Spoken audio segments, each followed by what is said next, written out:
Hey, there we go. Perfect. All right. A little bit of a false start there. Uh, okay, people are showing up again. I did it again. I screwed up OBS, and then OBS decided to.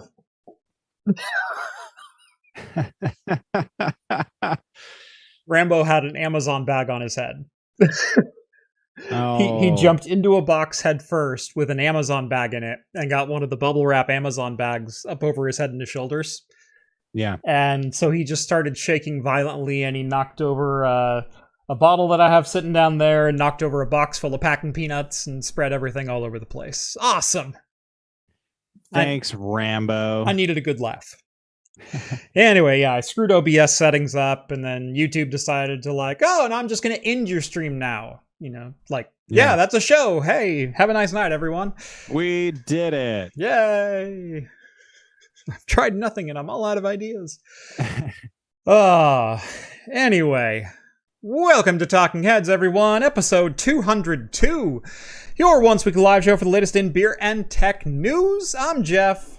I'm Rhett. Thank you so much for joining us on this Wednesday night, or in podcast form over on Anchor.fm, or wherever your favorite podcasts are found. If you've never seen the show before, we talk beer, we talk tech, we talk games, pop culture, entertainment, usually some Star Trek. All super chats will be read on the air, so long as they won't get my channel permanently demonetized. And we are drinking alcohol on the show, and if you're drinking along with us, alcoholic or not, let us know in the chat, and we'll give some early show shoutouts as we go along. And last but not least, if you'd like to take part in the super secret chat or the even more super secret and awesome after party, think about joining the Patreon. Link is down in the video description. As a bonus, you'll get exclusive access to my Discord server, where you can chat with myself, John, Rhett, Steve, all the hosts from Talking Heads, and take part in the awesome and ever-growing community that hangs out over there. Excellent. Welcome to the show, one and all. Welcome to the internet. Have a look around. Oh, he lives rent-free in my head, and he has ever since June 3rd. Now, such a great show. Oh, so good, so good. Anyway, welcome to the show. Rhett, how's this Wednesday treating you? Been a long day, Jeff. It's been a long day. And It has been a long day. This is exactly why I disagree with you every single week about having the live stream in the middle of the week. It's hump day. Granted, the beers, they're going to refuel me, get me through to Friday. I'm going to need them. Yeah. Some weeks it's like, I got to do the show. Not quite like that, but it's like, man, I just want to kick back and play a video game or something. Like I'm kind of like, I just want to go relax mood. I don't want to have to go back to work. Yeah. And then some weeks it's like, I'm totally amped to do the show, and let's totally do this. And then some weeks it's like, I'm really glad we have the show, because if I was drinking alone, that would be a problem. Yeah. Yeah. That's for me. I think like days like this, I really lean on it and look forward to it as a way to sort of like unplug and kind of kick off a bad day. So not kick off a bad day, kick out a bad day. Yeah. That sounds good to me. Anyway, let's go ahead and start this show off right. What do you got to drink tonight? Yeah, I've got from Nightmare Brewing, the Blood Eagle. And a fan of the show sent this in. For the life of me, I can't remember who, though, so I do apologize for that. I wish he was here to hear me. But anyway, the Blood Eagle is a delightful Scandinavian sour ale soured on lingonberries, hawthorn berries, cloudberries, and Comise pears with strawberries, plums, and tart cherries. Yeah, I'm really looking forward to drinking it. Anybody who knows anything about kind of Scandinavian folklore, the Blood Eagle was pretty metal, and we got some pretty metal can art printed on here. I was just asking everybody, not everybody, you, and then you were gone. Who sent this to us? That one I believe was Novella Hub. I'm pretty sure that one came from Novella. I kind of thought it was Novella Hub, but yeah. I don't see him in chat, so I don't know. But anyway, I do appreciate it. I'm looking forward to it. I'm going to crack it right now and pour it into a glass. So. Excellent. I have no idea what I'm drinking tonight. And there's a 6-pack sitting right next to me. I actually haven't looked at it yet. So this was beer mail that arrived literally like Thursday morning last week from good friend John over on the East Coast. And so I figured I would just crack a couple of these off, and that's what I'm going to drink tonight. So first off, we've got Prague. Oh, that's a cool can. That is a cool can. I dig that. Yeah, it's the English crest coat of arms, but it has a bong, a tea kettle or a beer stein, headphones, and a Korg MIDI synthesizer.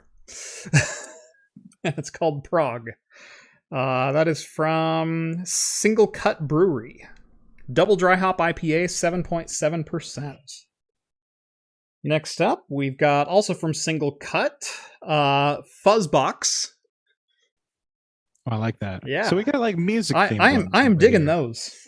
That is cool. Yeah, a little fuzz pedal, I'm assuming. Yeah.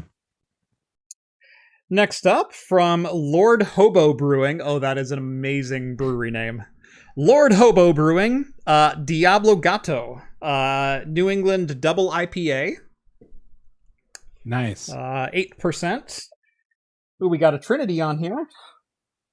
Trinity Strawberry with handwritten Sharpie on the front of it. If you got to get a can approved, that's the way to do it. So Trinity Brewing Strawberry Ale. We've got, again from Lord Hobo, Boom Sauce, a 7.8% double IPA. Got to get that boom sauce. Boom Sauce. And finally, from Some Brewing Company. Some. This is the Peanut Butter Whoopie Pie, 6.3%. That'd be a nice dessert beer to finish off the night. You know what? The crest, the coat of arms, Prague is kind of calling to me for that amplifier or that synthesizer on the front of it. I dig it. I think that's what we're gonna have. Single Cut Brewing Prague, a double dry hopped IPA.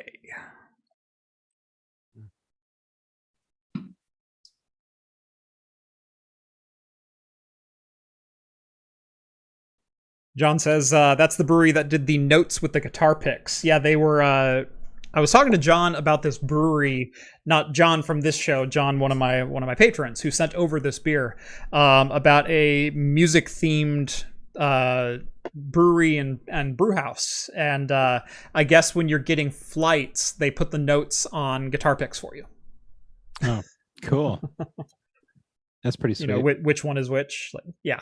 That's a cool idea. I like when tap houses do unique things for identifying, flights, because that's usually what I get when I go to a bar. Is I'm not a grab a pint of an IPA or something like that when I go to a bar or tap house, because I'm there to try different beers and I'd like to have more than one.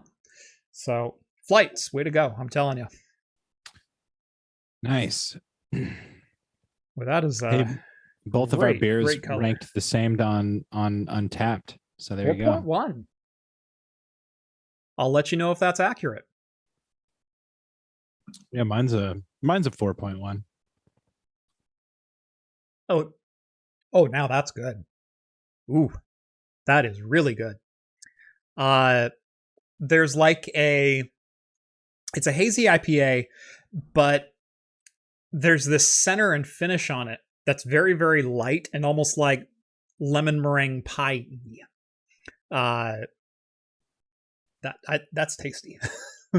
Dang, it looks good. Mm-hmm. Oh. All right. I'm feeling better now. How about you all? Who's all in the chat? We got Kuma Flu drinking a Big Rig Brewing Company Alpha Bomb Hazy IPA. It's a juicy hazy. That sounds delicious. Cork Solution, another amazing name. Knob Creek Rye, Angostura Bitters, Orange Peel, and a 2-inch ice cube. Undoubtedly had a long week. That is one of my all-time favorite go-to relaxing versions of an old-fashioned. Even if you don't put simple in it, just a couple of dashes of bitters, an orange peel, and a tall couple of fingers of rye. That is an excellent taking a break drink indeed. Cren's having a cup of tea. And also sends over $5 Aussie and says, "G'day. How's it going, man?" G'day. G'day. I won't do the voice. Yeah, I promised everyone last time. I think he was goading you into it. What was maybe happening. That's what it is. Everybody was such a good sport. Yep. No, if you want to go true Aussie, you go, "How good?"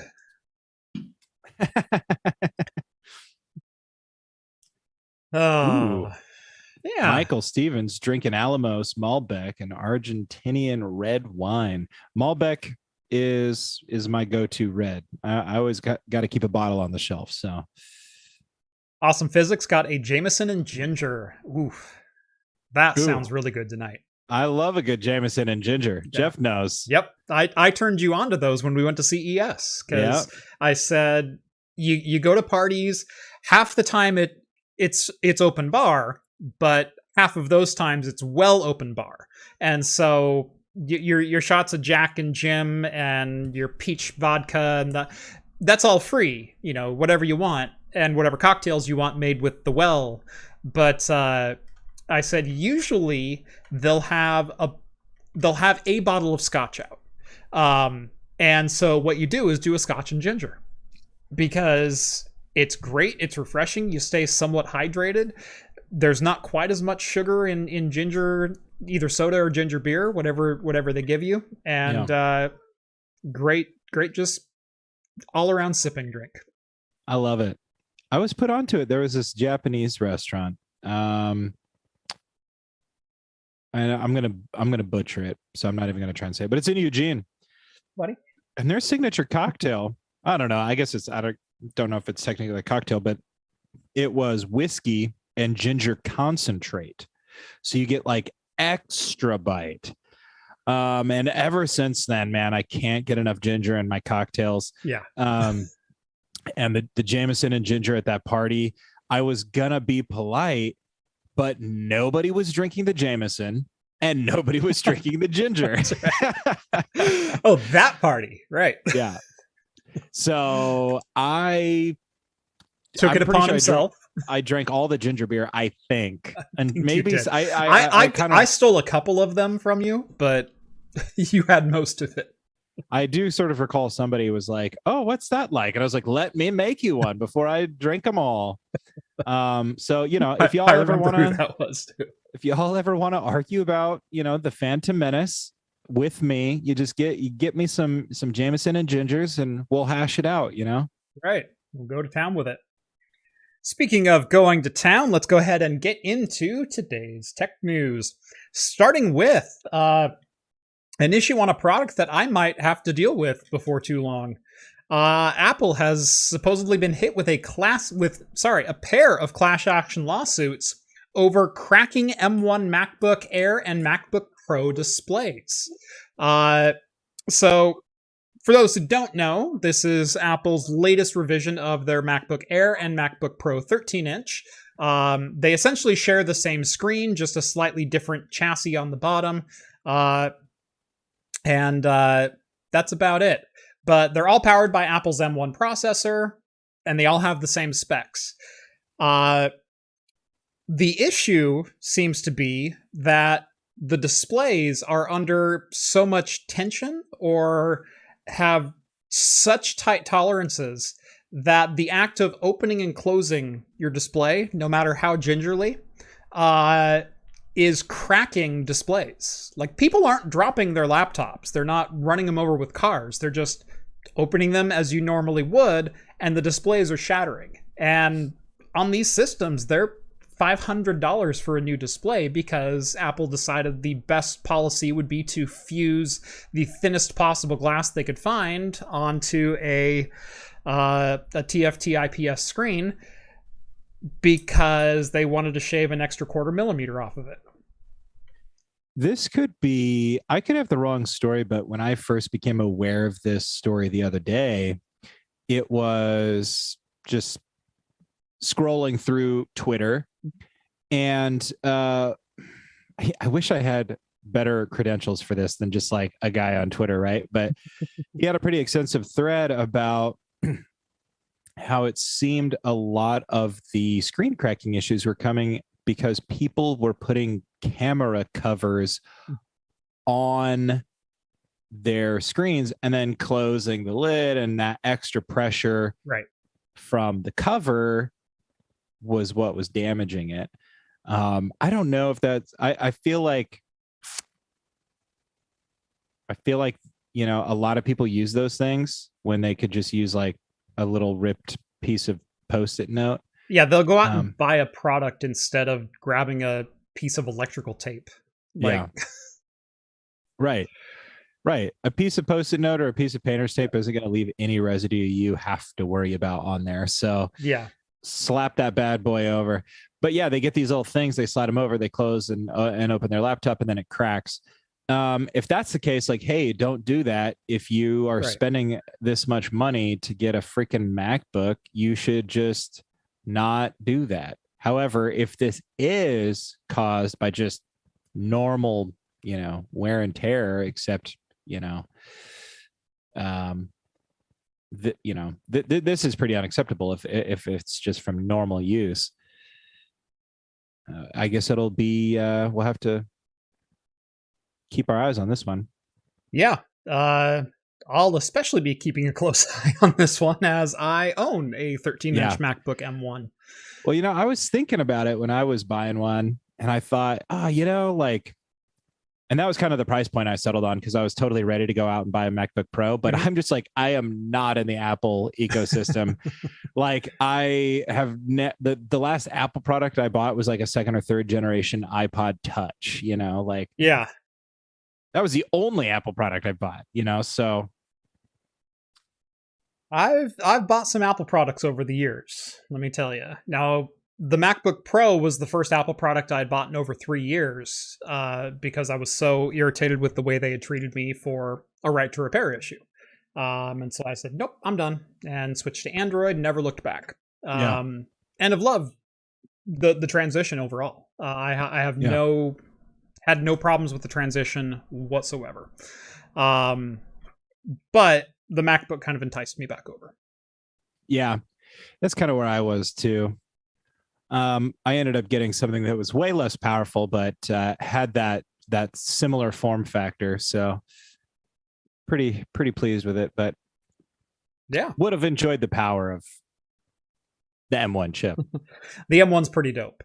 Yeah, I've been really happy with it. In fact, I've mentioned a couple times that I purchased a Mac Mini M1 simply to run my 3D printer setup at. So that's what I use to get into Octoprint, and it's where I do all of my CAD work, all of my 3D design and sending to printer, whatever it is. That's what it happens on now. Yeah, and it's been amazing for that. Oh, I bet. Okay. Let's see. Apple is still in the news. What's that? Oh, I was going to say the net guy. $1,500 device, and you have to use masking tape on it. I know. Lenovo includes a shutter. Yeah, but have you considered how a shutter would interfere with the principal design and design language of the Mac? I mean, it's you can't put a price on that. I'm pretty sure Steve Jobs' will said no shutters. Sorry, bro. Yeah, but it also said keep the leather binding on the To-Do app. Does anyone remember that in iOS the original was it the To-Do or the Memos app or something like that?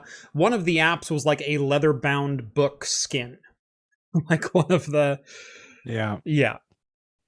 I don't remember that, but that sounds very Apple. Yeah, it was. Well, it wasn't just any leather-bound book skin, Jeff. It was actually a photorealistic copy. No, it was a spiral-bound like leather notebook, and that's what you kept memos in. That was the Memos app that Apple designed. Fair enough. I just think Steve Jobs wanted his own leather on display after he was gone, and so he knew some people. Very well could have been. I heard it was the same leather he had in his plane. So, all right. What else we got? Another Apple story. Apple is working on iPhone features to help detect depression and cognitive decline. Yeah. Mine's behind a paywall. But you don't pay for Wall Street Journal? I pay for local news. What else do you want from me? I'm supporting local journalism. I don't even pay for Statesman. I don't pay for the Statesman either. I pay for Salem Reporter. Mm-hmm. So the Statesman, though, they're getting better, I think. They're getting back on track. But yeah. Yeah, this is an interesting one, this Apple story, because they're essentially they're eventually saying like you can use our software to diagnose autism, which like if you know anybody with autism, like that's kind of like a hugely disrespectful like idea that like, oh, you can just tell. You can tell from how I move, from mannerisms, from and there's more to it than that, obviously. Just the amount of data and things that they would be collecting from this to me is problematic, and there's all sorts of problematic ideas in here. Not that it's not interesting or intriguing, or like the science behind it is great, right? But like, I don't know. Right. Yeah, I will say I was totally behind Apple in the Apple Watch starting to integrate EKGs outside of just normal pulse oximeters. So actually, detecting heart arrhythmias and heart attacks and things like that. That's a hugely important and awesome thing that I think they're doing. But where do we draw that line? Where does it go from, like,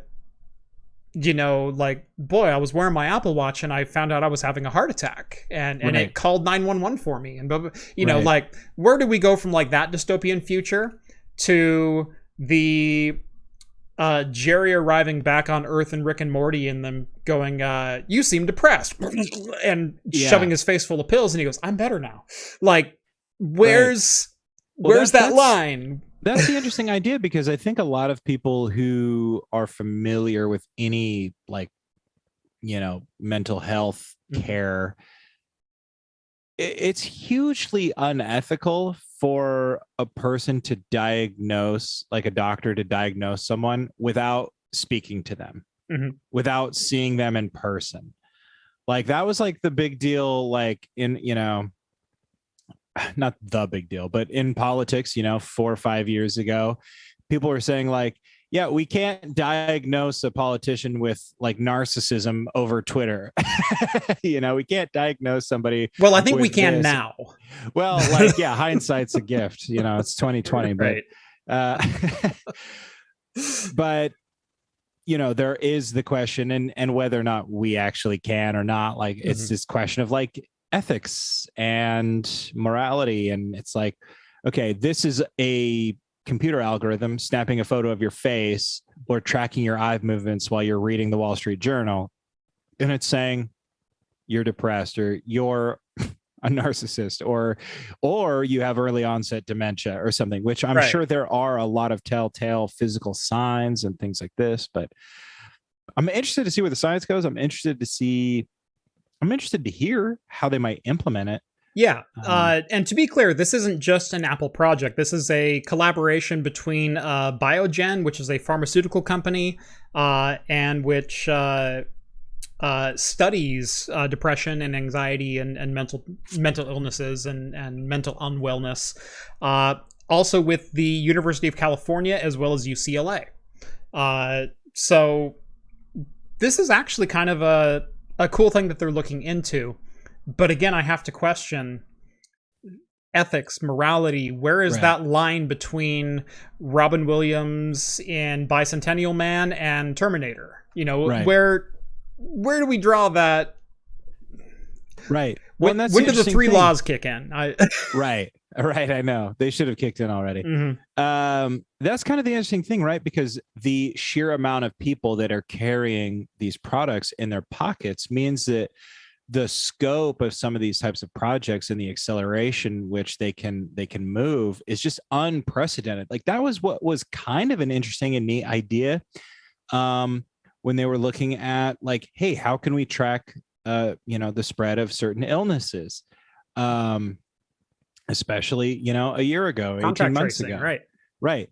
And but unfortunately nobody was interested in that because it's so invasive and blah blah blah blah blah. But like that could have been a huge boon to people who are fighting this, so I think maybe there's something there that could be kind of interesting, because I'm not all doom and gloom about tech. I definitely don't like the idea of Apple doing it, but like you said, they're partnering with other people. There's other hands in the cookie jar, right. I pick and choose who I give my data to and what data I give to them. As much as I love tech and as much as I love automation and AI and all this other development that's going on, Google owns my soul, and Apple owns probably a 30% second mortgage on it. Like I understand that, but that's my laptop and it's my business. It's literally the way I run my business, and so I'm okay with that. I'm at peace with that. I don't have an Echo. I don't have a Dot. I don't have I'm avoiding saying all the keywords. I don't have a hey, black box. I don't have one of those because I also don't have text to speech enabled on any of my machines. I'm not to the point of like putting up, webcam shutters. But I'm very cautious and cognizant of the software that I download and what actually runs on my computer, not in a sandbox. And so I'm okay with some aspects of my life being very well known, but I don't need some artificial intelligence triggering a wrong keyword when I'm talking to my wife. Like that's not right. And the companies shouldn't own that information. Governments shouldn't own that information. That information should stay right here. And so, that's kind of where I stand on all that. And it's kind of hard to be a tech enthusiast in 2021 with that kind of outlook and that kind of mindset, where you don't want every single aspect of your life to be cloud connected. I don't have a Ring doorbell because I don't trust Amazon. I don't have they give all their information to the cops, Jeff. Right. I don't have a Google Nest because I don't trust Google with that particular information. I don't have this. I don't have that. I want to do home automation stuff. I would love to do smart home stuff, but the level that smart home stuff is at for self-hosted, self-contained, you literally have to spend like 6 months studying it, because I'm not a programmer, nor do I pretend to be one. I have friends who are programmers, and they could probably knock me up something in a couple of minutes and train me how to use things and whatnot. And I'm talking about like IO Home or home automation, that kind of software where you self-host it on a server and it turns your lights on at 6 a.m. and turns them off at 6 p.m. And on Wednesdays, it flashes the strobe light 3 times at you when you pull into your driveway to remind you to take the trash out. Like you can program all that kind of stuff in. And it's really cool. And I would love to have full smart home functionality. But like I said, 18 months ago when I moved into my new house, I want it, but I also want it self-contained and self-controlled. Yeah. And I haven't found that system yet. We'll get there. Someday there'll be like a fully realized like open source platform. In the meantime, you got to go with one of the big 3 probably, but yeah.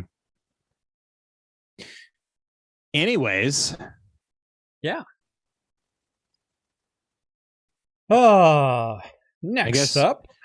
I finally did change from regular Audacity to dark Audacity. So doesn't that blow your mind? Wait till you get to Adobe Audition dark mode. Well, it's not just dark mode, right? It's like this was like a fork way back, like, and version, like 2.5 or whatever. And they're like, well, we do want a dark mode Audacity, but like, let's strip out some of the like superfluous, gimmicky things and make it just a normal thing. But since it's a fork way back at version 2.5, it avoids all the like, whether or not it was all blown out of proportion, like all the telemetry issues and things. It was, but still, yeah. Yeah. I mean, it's still all in there, and there's like a couple like very broad, clauses in there that I'm just like, I mean, right. Like, why would law enforcement need my data, from Audacity? Right. I go through and read the terms of service of when you are submitting like bug reports and crash reports to various companies. Like if I'm playing an indie game and it crashes and I've read the report terms of service and I agree with it and they're just taking, crash data and a crash log and whatnot. It's like, yeah, that's cool. When Chrome crashes, they're allowed to take a memory dump. Right. Like what were the last 30 websites you visited? Like there's more entailed than just a I clicked on this button and then this happened. So yeah, make sure to read through again the software that you're running, because I'm happy to help out developers. I'm happy to give feedback to developers, but there's a line. And again, where is that line as far as what's my information and what information can you have? Right. John J says, if I do drink the Trinity Strawberry, that it might make for a very interesting show because it's possibly a 12.5%. Because his friend is the lead brewer and doesn't always do math right. So, and then further down, he said, apparently they put in 330 pounds of strawberries into this batch. Oh, wow. Yeah. Michael, Jeff, do you play bass? I do play bass. Do you have a bass in the background or something? Where'd you get that from? I don't know. It's kind of a random... Yeah, but yes, no, I am a bass player, actually. I've got my Schecter Studio Stiletto 6 hanging up on the wall. I hate the name for the alliteration, but good God, is it a beautiful axe. Schecter makes legit stuff. I don't got my Schecter behind me, but I've got a Schecter guitar that's just slays. Mm-hmm. That thing is... Yeah, no, I love Schecter guitars. But no, this bass, I've told this story before, but I lusted after this bass for like 3 years. They're about $800. They're not, they're kind of like right on that line of like, I'm happy enough playing that I want to buy some better equipment and just going straight up professional equipment. Yeah. So, I mean, $800 for an axe is a decent amount of change. Schecter to me is like the premier economy brand. Right. Like they are like their stuff is high quality, it's top tier, but it's economic. It's, you get a lot of bang for your buck. He said he just watched an older video and saw my acoustic in the background. Yeah. Boy, that must have been an older video because I actually haven't had the acoustic down here in a long time. In fact, the last time my acoustic was in my office would have been the house before the last house. Would have been 2 houses ago. The original studio. Not the original studio, because I had 3 different studios in that house. I kept growing into bigger and bigger rooms. Yeah. He's got a slapping that bass vibe. Not gonna lie. Honestly had a feeling that Jeff would be a precision jazz Yamaha kind of guy. He does got that like precision jazz face, doesn't he? And what's really funny is I'm totally a precision jazz player. So I grew up learning how to play clarinet and saxophone, and was graduating high school and actually started my college education wanting to be a music education major. I wanted to be a band teacher or a music teacher of some kind, whether it was private instruction or tutoring or full on band teacher or college teacher or whatever. About a year into that, I started thinking about, number one, like, how do I like start making money with music and whatnot, but also thinking back to all of the esteemed band teachers that I had had in my 7, 8, 9 year career at that point, and how many of them had been in that job for 30 years, and how there's not like any second and third tier positions. It's those jobs, and that's it. Yeah. And I'm like, man, I would kind of like to like get a job after college and whatnot. So I made the decision to switch over to IT, and that was it. Like, Yeah. but no, I was going to be a musician for a living, and in fact, still played in a number of bands after high school. But yeah, classically trained, and then I went, well, I'm probably not going to pick up the clarinet for any meaningful thing in the next 30 years. I might as well teach myself something I can actually play and enjoy. So I picked up bass. There you go. Jeff's origin story. And now I've been playing bass a lot longer than I played clarinet. Yeah, isn't it the weird thing about getting older? Yep. Like all of these things that feel like such a staple part of you or such a huge integral piece of you were like 4 years. Yeah. And the rest of your life is much longer than that. Boy, one of these times I need to do a Patreon viewing of me as a featured soloist. There you go. Yep. We're waiting for it. Yeah, me being backed by a 90-piece orchestra playing the Artie Shaw Clarinet Concerto. There you go. We're waiting for it. Yep. We might have to do that one of these days. I'll have to break out the VHS. It's time to digitize that bad boy. I wish I was joking. Jeff, a lot of people have, memories of their younger days on tape. Yeah. But it wasn't in high school. Fair enough. Yep. And I paid money for that too, and I was the freaking soloist. I had to buy my own copy. It was ridiculous. Do it. Playing on a buffet oboe. I had a buffet R13 clarinet. Played alto sax back in elementary school. Awesome. Yeah. Every bass player plays jazz and precision. LOL. I've met bass players who don't play precision. They were not about that bass. I don't know. Yeah. See, that's kind of the fun thing about music is, everybody kind of gets a taste of it when they're younger. Yeah. And you could either run with that, or if you want to just like keep going like casually, you can switch gears and pick up something else and have fun with it. It's one of the things like I always tell people, because I got friends who they can't even play a game without getting obsessed about this idea of going pro and all this. I'm like, you wouldn't pick up a guitar with the intention of going pro. Right. Like nobody picks up their guitar and starts strumming out, some chords, whatever. They're playing freaking, I don't know, Hotel California. They're like, I'm going to be the next Joe Walsh. You watch. Like,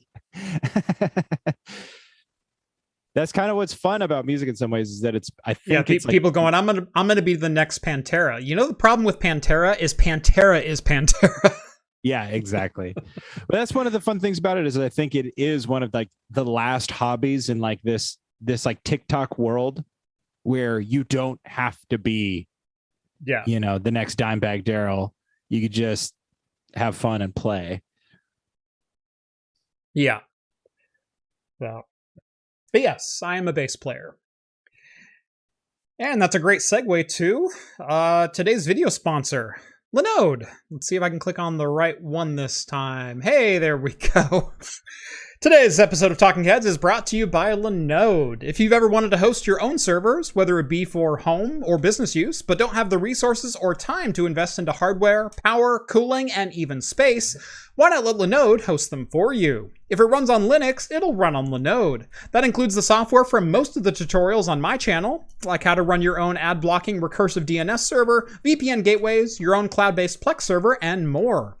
Linode makes it simple to deploy and manage your own cloud services, with solutions ranging from a single shared CPU to massive multi-core virtual machines. They even offer dedicated RTX 6000 GPUs for rendering or machine learning. With shared CPU plans starting at as little as $5 per month and scaling up to as high as you need to go, you'll be able to find a hosting plan that fits your needs. And even if you do host your own servers, you can always use Linode to keep a backup off-site. Because remember, RAID is not a backup. Visit linode.com/craftcomputing and get a $100 60-day credit when starting a new account. That's linode.com/craftcomputing. And thanks again to Linode for sponsoring today's episode. Thank you, Linode. Thanks, Linode. Rhett can live another day now. Yes, I can. I thank you for you and your money. We do got a super chat. Yes. We got a couple super chats Got two that of we them. missed. Yeah. Number one from Ryan Sharp, $4.99 in freedom dollars. Went to a beer fest at the Chicago Zoo over the weekend with my GF and learned something about myself. I still don't like beer. Tried kombucha though. Hey, nothing wrong with not liking beer. Right. It took me quite a while. I was probably really didn't enjoy beer until I was in my, I want to say mid, but late 20s when I started enjoying beer. Yeah, I think I was mid-20s for sure. Like I could drink some of the like easy drinking stuff. Like I could, I enjoyed drinking like Blue Moons and, Widmer Hefeweizens. Oh yes, my mid to late 20s, a decade ago. Oh shit. My mid to late 20s, just a few years ago. Can't you all tell how young and vibrant I look? Remember it like it was yesterday. When was it? 3 days ago. Another super chat from Scott, $5. Speaking of music, I'm about to buy an Audience ID14 Mark II and an RE320 mic. Ooh, I don't know about the Audience, but I do know about the RE320s. Those are freaking sweet. Should go well with my Martin D15. Ooh, nice, very nice. Then Harley chimes in with another $5. Thank you, Harley. Costco has their German beer advent calendar if it isn't sold out already. John actually picked one of those up a couple of years ago, and it was overall like there were some good beers in there, but there's a lot of just like regular German beer following German purity laws, ending up at a 5.2% lager. And at the price that Costco is charging for 24 beers, that's usually what, $45 or $50 for that advent calendar. I'd rather go buy a couple of cases of Ninkasi and do my own advent calendar. Get a stone and a Ninkasi variety pack and just go wild with it. Right. You know what we need to do? We need to do a craft computing advent calendar. With the hosts, where each host buys 2 12-pack variety packs, and we have to do all different, and then we all get essentially 24 beers. That's a great idea. And with 4 of us, we could actually do that where there's no duplicates, I believe, if my math is correct. If we get a 4-pack, you give 3 to the other person, and you get 3 different beers back. There you go. Okay. So I think a craft computing advent calendar is in order. I think we need to make that happen. Just the way Jesus would have wanted it. That's right. He was really big into wine. There's nothing wrong with that. I think he preferred it to water. It. So. Yeah.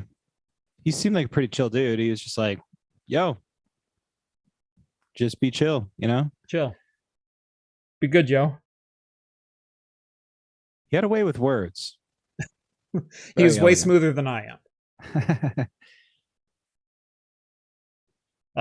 Yeah. Someone asked Jesus, what is the greatest commandment? And he said, be chill, yo. See? I mean, The I'm Jesus dude knows paraphrasing, what's up. but, you know. For those who don't know, it was love the Lord God with all your heart, mind, soul, and strength, and love your neighbor as yourself. So essentially, be chill, yo.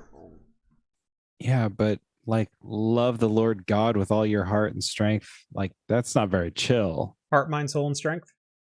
Yeah, that's the opposite of chill. Yeah. That's work. Terrible phrasing.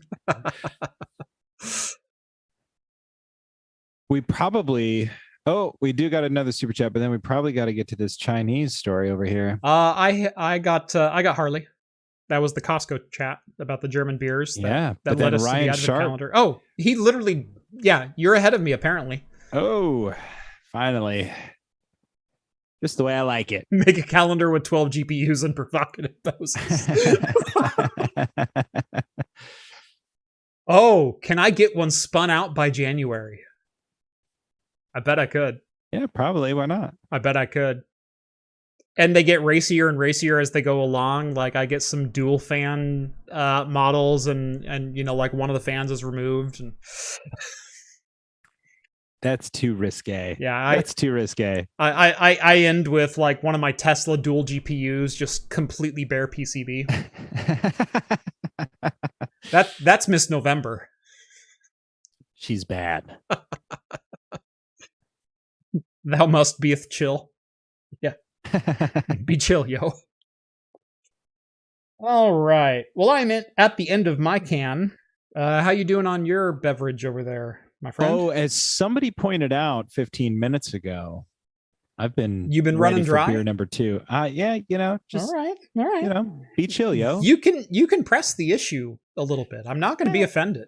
I drained the last one, so it behooves me to allow you to catch up. Yeah. So, well, yeah. I'm here. I've got a 12.5 sitting next to me. I don't need no catching up. I went fancy with the Blood Eagle, and I'm gonna go staple with the Deschutes Brewing Fresh Haze IPA. There you go. So, you know, nothing too special. The Lord Hobo doth beckon to me. I'm gonna go with the Boom Sauce. Lord Hobo Brewing Boom Sauce, 7.8% double IPA.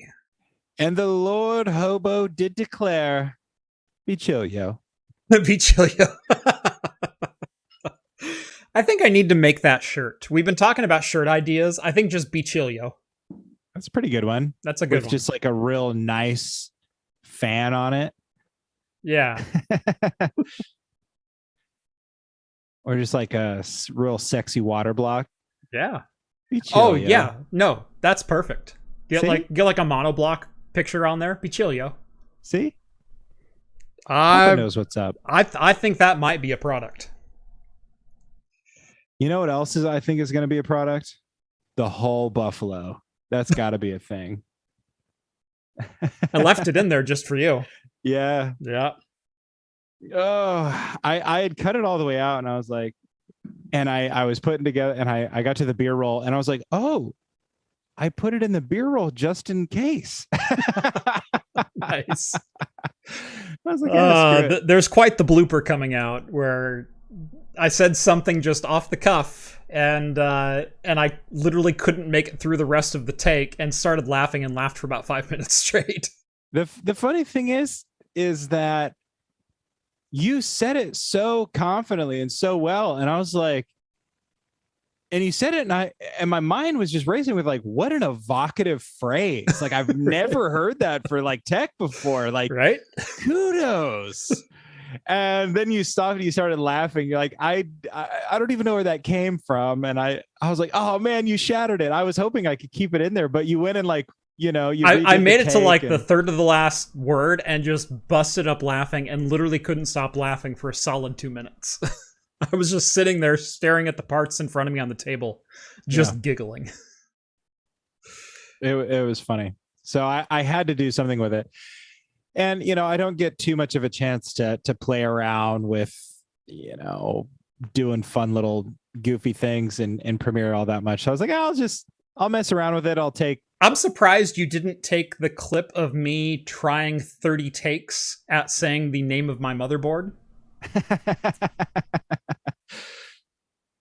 The ASRock Rack Rome D8. Yeah. I don't know. There's some things that ASRock Rack? ASRock Rock? ASRock Rock? There's some things that are funny, like as I'm editing. I first of all, I love watching you repeat yourself. Have you noticed things? I laugh my butt off. But I think about trying to make that, like, put it at the end as a blooper, you know, and I'm like, nobody's going to think this is as funny as I am, you know? Right. Maybe they will. Who knows? But they probably would. So Rhett knows that I fully script probably about at least half of my videos, if not more. But I'll sit down and I'll write a first draft and then I'll read through it and not make a lot of corrections. It's like all my thoughts are there on paper. They might need subtle tweaking, but the only tweaking that it's going to need is, does this phrase flow correctly when I'm saying it? Does my writing translate to spoken text just as well? And so I will do a lot of workshopping while I'm reading the teleprompter. And that includes the delivery of the line and the emphasis that I'm putting on certain words and things like that. And so I will get, like, I might do one line 10, 12, 15 times, and you can see me building the emphasis and getting the hand motions for like what I'm trying to do with my hands all at the same time. But then I'll screw up on the same word 7 times in a row. Yeah. I've always thought it would be really fun to do like a year-end supercut of just like all of your mispronunciations of words or maybe just taking like all of your conversations like with me or with yourself and like putting them into like one long, you know, I feel like there's something there. Speaking of Apple being too invasive into my mental health. It's just, I don't know, you know, you get going in it and it's like, there's all these little things that just make me cackle like a madman. I'm like, no one else is going to think this is as funny. It's like, I'm bearing my soul here for you, Rhett. Oh, that's why I had to keep that blooper line in the last. I was like, I've let too many of these pass me by. Yep. I got to do something with them. And I'm trying to be hands off with the editing. And so if you put it in there, it's in there. You should have seen the first cut that I did of that, man. I was just like, I'm going to go. I don't know why. Obviously, you should have slowed at least one of the cuts down. The whole buffalo. And I thought that when I went to bed last night, and I was like, oh, that's what I was. Because I was thinking like, well, how do other YouTubers do that? And I was like, oh, son of a gun, they probably just slow it down. Yeah, they do the slow crop in. So they do 2 total crop ins, so 3 total takes. The same take every time, but it gets slower and slower, and sometimes black and white. Yeah. Or they'll over contrast it, or add color tones and things like that. Yeah, I was gonna have the camera go all like topsy turvy, like do a little loop de loop on your face. Yeah. Oh God, yeah, it would have been great, but I just settled for the pan in, the zoom in. Yeah, which it was a nice zoom in. Not too bad. Yeah, Premiere did all the work. It's a good camera, so yeah, and exactly. It's me. Like, you should have seen how close I got in the first ones too, and I was like, there is no way he's gonna keep this one in. The whole.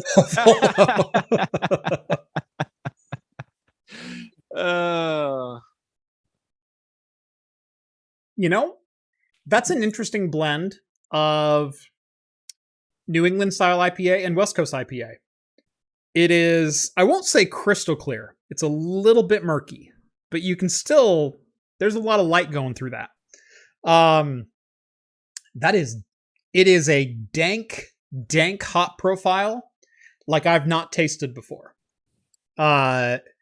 So I usually go to this, but it's hard because it's a regional reference, and that's Block 15. So this is a Block 15 beer if they used East Coast hops. That's what this is. Interesting. Where it's not citrusy, but it's also not the earthy and herbal hops that we get here. There's something else there. There's this almost like celery kind of bitterness to it. So it's vegetal, but it's not Oregon Northwest vegetal. It's a different species of grass, is what it is. Is vegetal a word? I have no idea if it is or not, but I've been using it for years, and at this point, I'm committed. So, yeah. Here's to getting it added to the dictionary. I'm all behind you. Vegetal. Of relating to or the nature of plants or vegetables. Oh, wow. Vegetal. Okay. Wow. Just let me eat a nice piece of crow here. Stand corrected, sir. No, I thought it was a great word. I was like, is that a word? Vegetal. But it is. Everybody. It's a word. Let me be the first to tell you. Now, I will say I've never once looked up that word. I just have been using that word and hoping it's been correct. So that's one that somebody would get in a fight with you over on Scrabble. Right. They'd be like, no. What was that? Conan O'Brien and gosh. The chick from Alias. Jennifer Garner? Jennifer Garner, thank you. So she was on Conan O'Brien one night, and Conan said snuck, like I snuck in there and did something. And she said something to the effect of, Colin, it's sneaked. You went to Harvard. You should know that. Snuck's not a word. And whatnot. So he gets one of his interns to pull up to grab a dictionary. Snuck! Past tense to sneaked! And just like cackled like a madman for 5 minutes. It was great. Yeah, it's a classic. All right, let's finally get on to this GPU related story.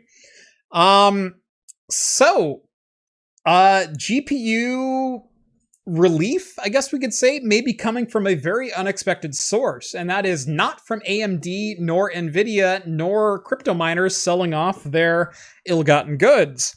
Rather, a Chinese chip maker is getting very close to bringing to market a GTX 1080 competitor. I'm going to say that again. There's a non-AMD, non-NVIDIA GPU competitor that is about equivalent to a GTX 1080 or Vega 56. So definitely not anything to stick your nose up at. Especially if you're a fan of budget series cards, if you're a 1650, 1650 Super, 2060, if you've normally been in like the $300 price range, this might be something to get excited about. So Zhaoshen is trying to develop an x86 processor, and they've been making headway in catching up with Intel and AMD both. And GPUs are kind of now their new interest as well. So scrolling down here, this is their, they get about 2 teraflops of floating point 32 performance, which is not incredible compared to some of the other cards, but 8 gigabytes of GDDR5, PCI Express 3.0, clock speed of greater than 1500 megahertz, already compatible with Vulkan, OpenGL, OpenCL, platforms, and likely DirectX coming very shortly. So yeah, I'm certainly interested in this one. I mean, yeah, with the number of Hunan and Jingsha and whatnot off-brand Chinese motherboards that I've done. I mean, I've built my channel on those. How could I not want to see what this thing does? So, if I can at all get a hold of one, oh, trust me, I will be getting a hold of one. Why not? What's Right? there to lose?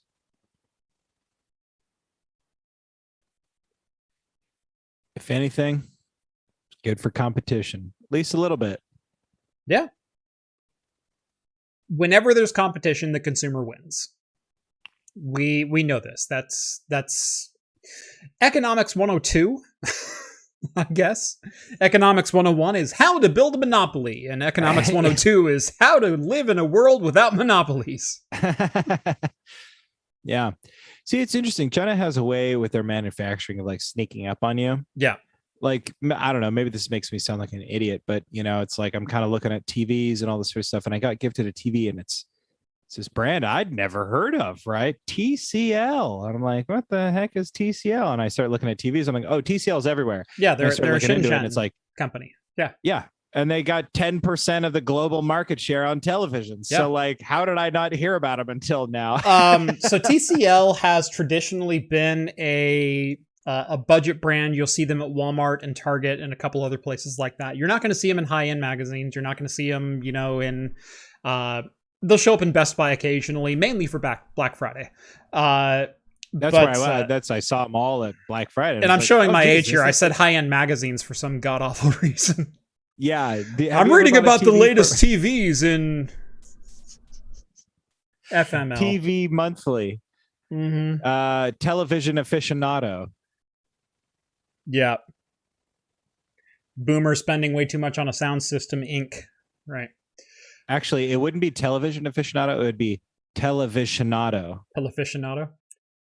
I don't think that's a word, Rhett. Nailed it. No, because I don't think that's a word. You put two words together. It's like a portmanteau. Portmanteau? Portmanteau?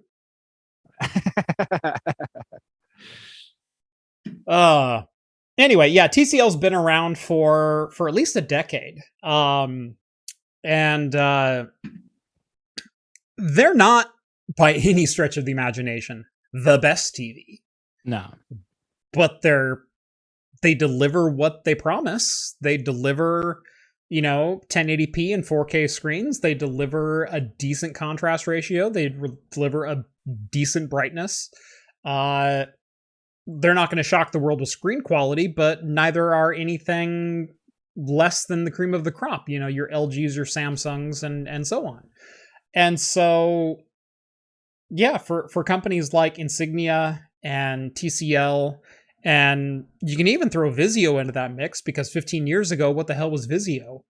You know, you get some pretty decent screen technology in there. And there's only a couple of companies making panels, and if you can make your own controller and do a halfway decent job at it, you can probably produce a decent TV. There we go. I guess we're in the TV business now. Right. You start your 3D printer right now, Jeff. It has been working overtime lately. Even for me. Like, the first month that I had my 3D printer, it literally didn't stop printing.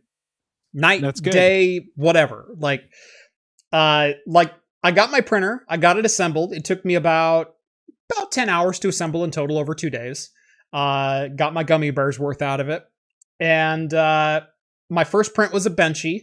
My second print was a set of COVID vaccination holders, card holders, in the style of a multipass from the Fifth Element, in which I'm like, the bar they put on the side of it for the lavalier is just garbage. You know what? I'm gonna embed like a brass bar into it. So that's what I did. Nice. So yeah, they got some awesome Fifth Element multipasses. But I think my third print, other than like a couple of like test prints and things, was a full-size Master Sword. And I've not looked back. Heck yes. So Yeah. It's been off for about the last week, and then gosh, it was like Thursday last week I decided to I found myself a new project in which I've been like making various iterations of and actually designing my own parts.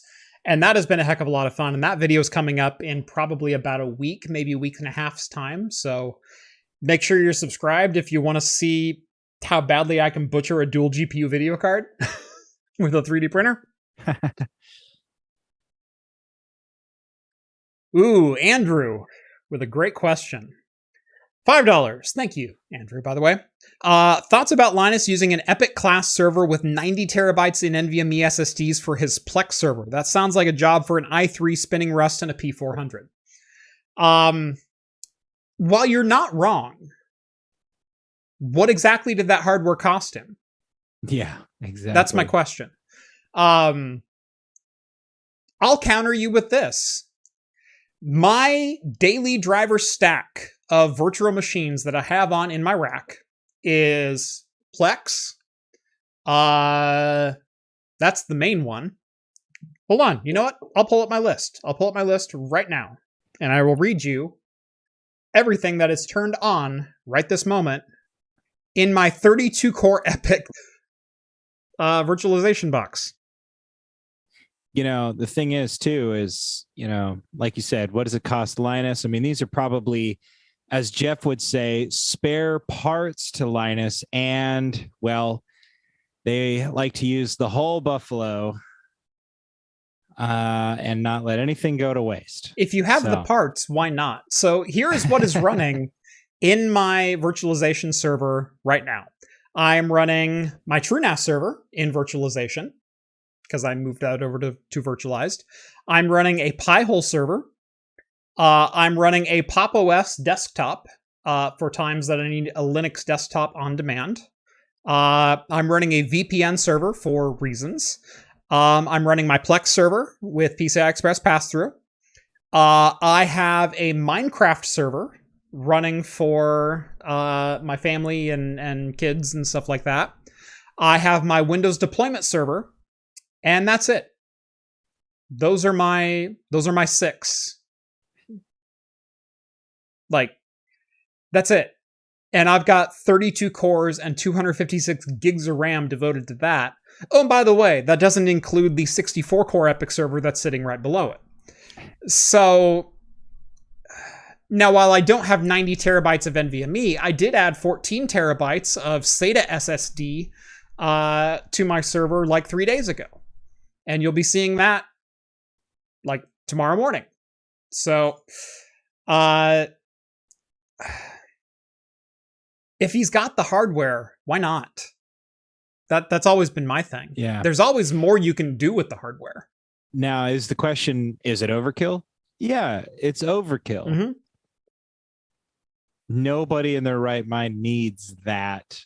I was running my services that I listed off on 3 dual Xeon. So I had 2 servers with 2650 V2s and another server with dual 2667 V2s, which is the 3.5 gigahertz boosting 8-core chips. Like, I had a lot of processing power at my disposal, and every single server had either a P400 or a P620. For a while, Rhett was remoting in to an editing rig that was virtualized with the P620 passed through. So 4 gigabytes of video memory, and I think I gave him half of my physical memory. I gave him 64 gigs, but I had 384 gigs of memory and 3 terabytes of solid state devoted to Pi-hole and a VPN server and a Plex server and a Windows deployment server and a couple other boxes. And that was it. Do you think I was utilizing my hardware to its fullest extent? Absolutely not. I was having fun. I was learning. I was making sure I knew how everything worked and why it worked. And yeah. I mean, I did this for a living for a number of years, but I didn't do it in Proxmox, and I've not really experimented with Proxmox clustering all that much. So that was fun. It was fun to be able to dive into that a little bit. And now I've gone back to a single Proxmox server that's running my entire home network. And eventually I'll probably expand that to 2 or 3 servers, and then I'll probably consolidate it back down to 1. And it's not because I need to. Oh God, I don't need to. I think I'm using like 3% of the of my Epic 32 core. It's pathetic. Pathetic's not the word I'd use, Jeff. Yeah. Shut up, 16 core. You can't talk anymore. No. No, I can't. And I thank you for that. You've removed me from the long roster of talkers, Jeff. Yep. I saved you. You did. And I'm going to tell you, I need all 16 cores to play Dota 2. No. Just kidding. Oh, no, I haven't played Dota 2 in years. Seems like just yesterday. Wait, it was 3 days ago. 640K is enough for most people. He was joking about installing 100 gig networking in the house. I wasn't. In fact, I fully looked into 100 gig networking about a year ago. I got reached out to by a couple different networking companies. And they said, hey, we want you to promote our stuff. We've seen you've done a lot of 10 gig stuff and whatnot. And I said, cool, I want to run 40 gig to my office. And they went, eh. Come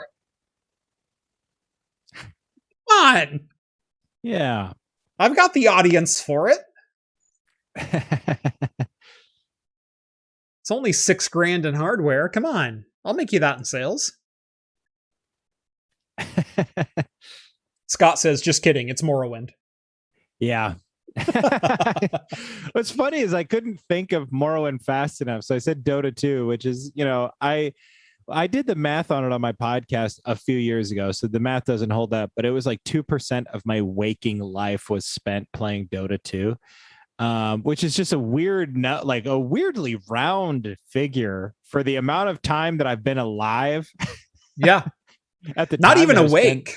Right. Exactly. Just alive. Yeah. It was like, it's just like, okay.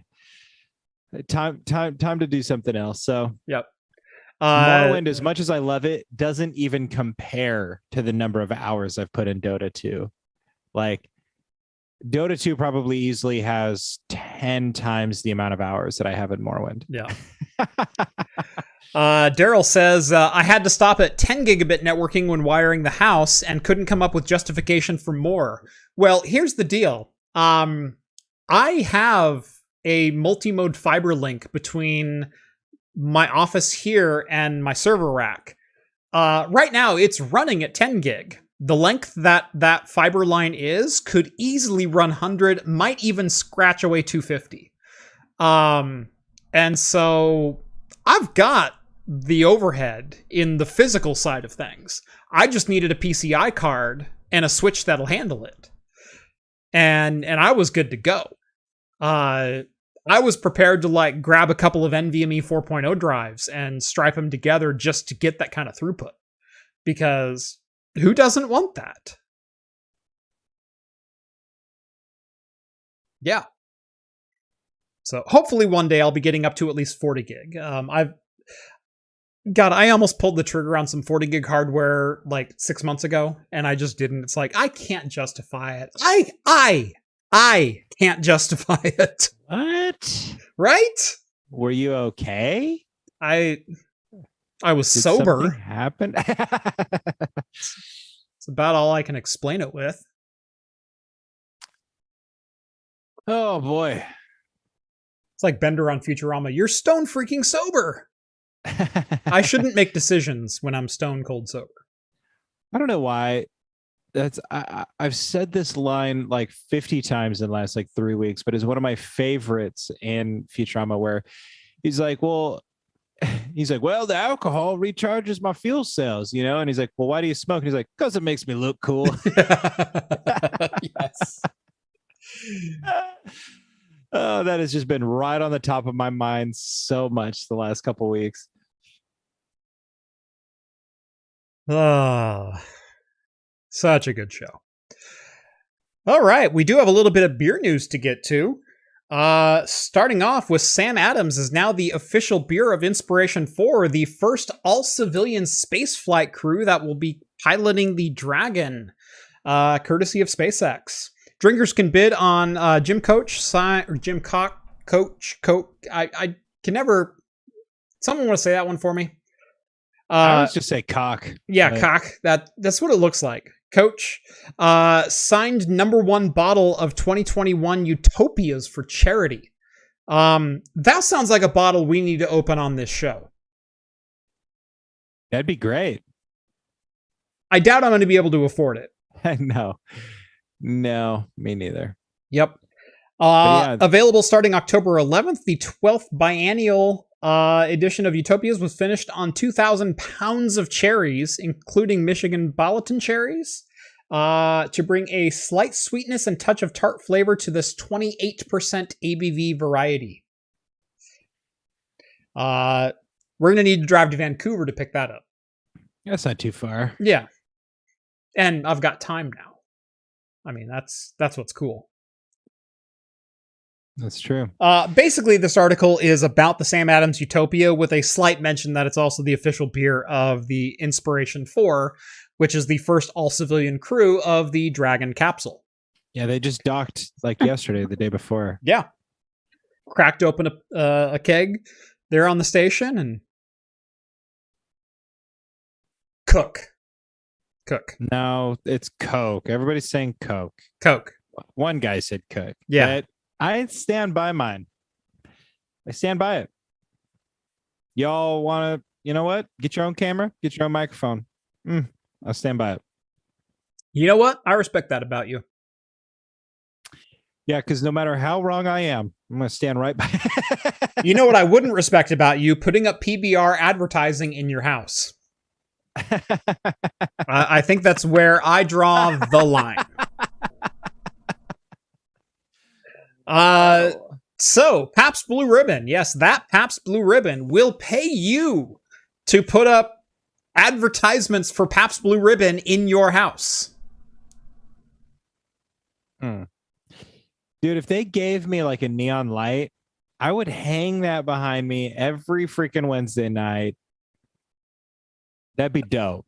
Everybody wanted a PBR neon bar light. Everyone wanted a bar light. The neon blue Pabst was not at the top of my list. There's a dude in Salem who has had a PBR neon sign hanging in his window for like 35 years. Yeah. I think it went out last summer. Yeah. Everybody like posted on Reddit. They're like, is that guy okay? We need to get somebody out there to go make sure he's okay.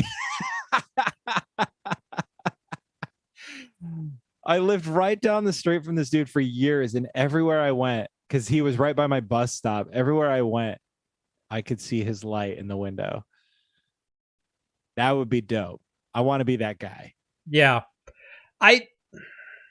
There's a lot of, like, I could very easily and happily hang a Blue Moon neon sign behind me.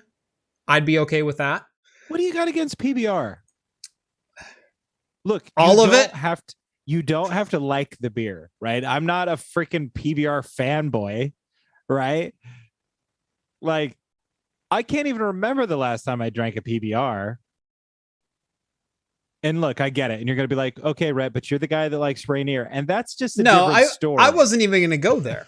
What I was going to say is I have a deep-seated hatred for most things domestic brew because of the smell of cleaning a bottle room. Okay.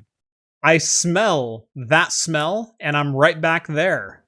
Yeah. With my jackass managers. Like, I'm reaching like arm deep like you would with a cow, but into like a glass crushing machine. And I'm coming out with my arm like scraped and covered in ripped up goop. And covered with sticky shards of glass.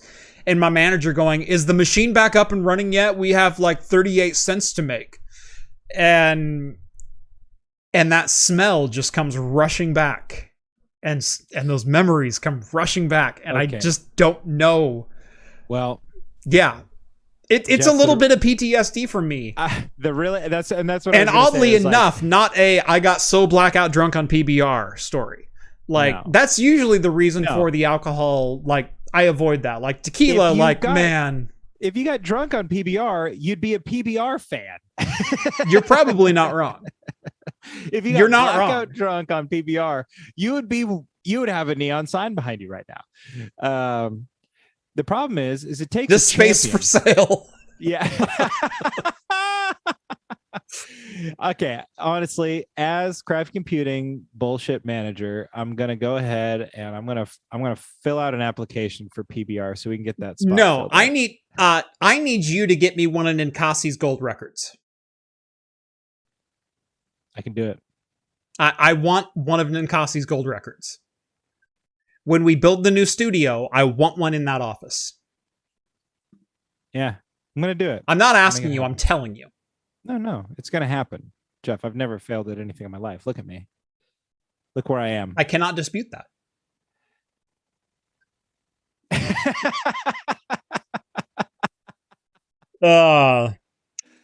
Oh, good Lord. And finally, Portland State's head coach, Bruce Barnum, picks up the $14,448 tab for the Vikings game against Western Oregon University. So basically, everyone in the stands drank for free that day, which is kind of cool. Yeah, that is neat. Unfortunately, it was probably all Pabst Blue Ribbon. I am a little irritated that like a college coach can afford to do that, but and a AA college coach at that. Yeah, playing a AAA opponent, like right? Okay, like this is Division 3, or sorry, C or FCS. It's Division 2. Playing a Division 3 opponent in Western Oregon University, which, by the way, Western Oregon University is known for two things. Making teachers and being small. Yeah. And was in a dry. Is it still dry?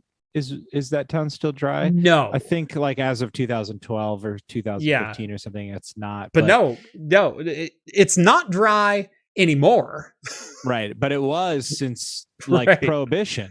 Like it was a dry town. Oh, yes. They were one of the few holdouts in Oregon. Yeah. So that was a really weird, you had all these college students there that would cross town lines because, there was another little frontier town that butted up right against it. And they would cross over, and it was like literally it's literally like 3 intersection. Yeah. Once you cross this intersection, you're good to buy beer. Go to the next town over. They share roads. Like they do. Like First Street runs into 3rd Street. Like, oh, I'm very familiar there. I know. I used to live out that way, and I would go and see all my movies out there because it was like a little bit of a drive, but like the theaters were empty and they were cheaper because it was like a independent movie theater. So yeah, no, I love it out there. Aside from like being a Klan holdout, but just one thing, just one little Oh no, all the towns down in that area, they're all. Yeah. Well, the guy that opened the Capitol doors in Oregon on December 21st, 2020. Yeah. That's his district. I know. Oh God. The first person in state legislative history to have been removed from his position. Yep. Who knew you couldn't let a bunch of insurrectionists into the Capitol building? I know. I always feel bad, but like he's like, okay, guys, I opened the doors. We're gonna pray about this, and they're like, no, we ain't. I'm just like, what did you expect to happen, dude? Not to bring politics into this, but you realize Salem had an insurrection about 12 days before the Capitol had an insurrection, right? It did. It was crazy. I was working across the street at the time. I was like, what the heck is going on? And I went down there, man, and right as they had broken in. Yeah. And it was wild. The videos that came out of that, I took some videos. Yeah. And Yeah, I didn't go down there because I had no reason to already be there. I took some videos that were retweeted by the science fiction author James S.A. Corey, who wrote The Expanse. He was like, look at this shit in Salem, Oregon. And I was like, I know, that's my video. So there you go. Yeah. I should have been like, pay me, or I don't know. Subscribe to my podcast. Yeah. Come watch Craft Computing. Right. He loves YouTube. He watches famous YouTubers. So I guess I'm getting there. Like, I was gonna say he watches a certain YouTuber. I mean, I was like, oh wait, that YouTuber has 1.5 million. I mean, I'm subs. approaching like, 250,000. I'm not small potatoes. Pretty impressive. It's legit. It does legit. Always irritate me a little bit. Now. I'm still a C celebrity, but you know, some people know of my work. See, it used to never bother me, but like, you know, now that I'm on payroll, it bothers me a little bit when I see video, you know, content creators, their YouTube channel is 6 months old and now they've crossed 250,000 subs. I'm like, what the hell? No. So I love trying to prop up some of the younger channels.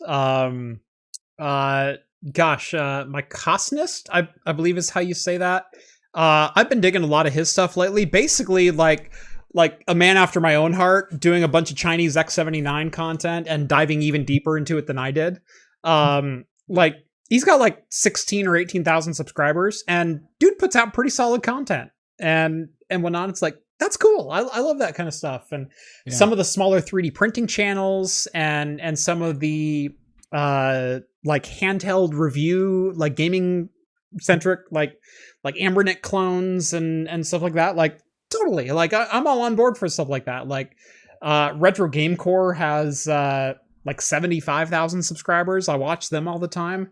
Yeah. And then I see people like Zach Friedman. And I love watching Zach Friedman. He does a lot of 3D printing and engineering. He did a lot of like one-off prototyping stuff for a job.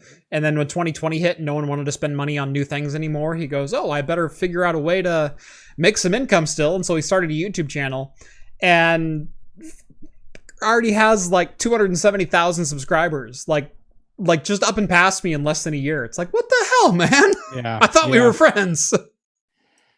No, it's cool. I always try to tell people, it's like in my day job career field, you know, a lot of people are like, well, aren't you worried about losing business, or aren't you doing this? And it's like, you know, like, sure, maybe if I wasn't good at what I did or wasn't confident, like I could see that being like a reasonable stance to take. But honestly, like, I want the good people to excel, because if they excel and they do better than I do, it only helps me. It really does. Right. Like, you know, a rising tide lifts all boats. I mean, I don't know. I'm of that works in YouTube, but not in economics. Yeah. Like, yeah, probably not in well, I don't know. Even then, probably not. Depends on how far down the chain you are. But literally in a tide that's rising, the boats all go up at this. No, I'm kidding. But I understand the phrase, Rhett.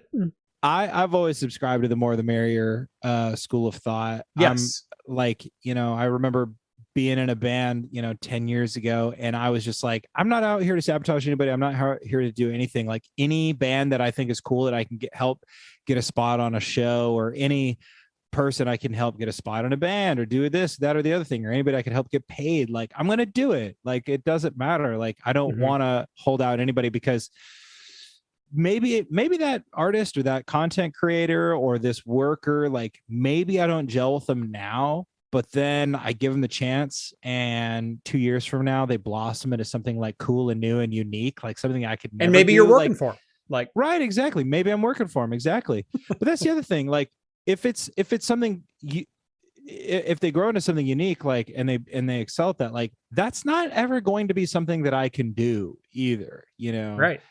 I mean, there's only one Jeff of Craft Computing out there. And while there might be 1,000 TechTube channels, like, nobody is doing Jeff content. And I think, like, if everybody kind of got on board with that, like, I don't know, I understand being cutthroat, I understand being all that, but it's just not the school's thought. Cutthroat doesn't work in tech. We're all on the same side, regardless of the content we're doing. And by the way, you're going to want to tune in because I have one heck of a cool video coming up, along with a custom 3D print and whatnot. See? Yeah. Videos is only Jeff can do them. That's right. That's what's up. I designed that shroud from scratch. Plus, it's a lot more fun to show up to a party at these big shows and get along with people. That is dope. That looks so good. Looks so good, right? But it's so much more fun to show up to a party and get along with people and have a good time. Like, nobody wants to be like backstabbing or cutthroating at a party. Like, just show up, have fun, man. Like, these people are your colleagues. Anyway, I'm gonna get you that gold record. That's all I can say. And if you can swing it, I want Dawn of the Red. like if I gotta choose one, it's either Triceratops or Dawn of the Red, and god damn it, it's Dawn of the Red. Okay, good deal. I've They replied to me on Twitter one day when I took a picture of one of the Dawn of the Red gold records that I found around town, and I went, "How do I get one of these?" And they went, "LOL," and I went, "No, I'm serious." Jeff, we both know I've got a silver tongue and I know how to use it. And that's exactly why I hired you. For that silver email tongue. Completely digital. Only digital. Only Honestly, digital. Put me in front of a camera, I freeze up. I'm worthless. Oh, I've got plenty of footage on that. You want to bring out bloopers? I've got like 30 minutes of you trying to give a breakdown of the Intel press conference in 2018. Yeah, you should throw those up. I'll edit them into something funny. Touche. What do you think that I have shame, Jeff? You think that I have shame? I lost all mine years ago. Have you seen my Manscaped ads? I told you there was somebody that reached out. They're like, "Hey, we saw the Manscaped ad, and maybe we were thinking you guys could do something similar." It's like, hell yes, you did. Right. Sorry, that was a one-off. Sorry, I only shave one company's tomatoes. That's right.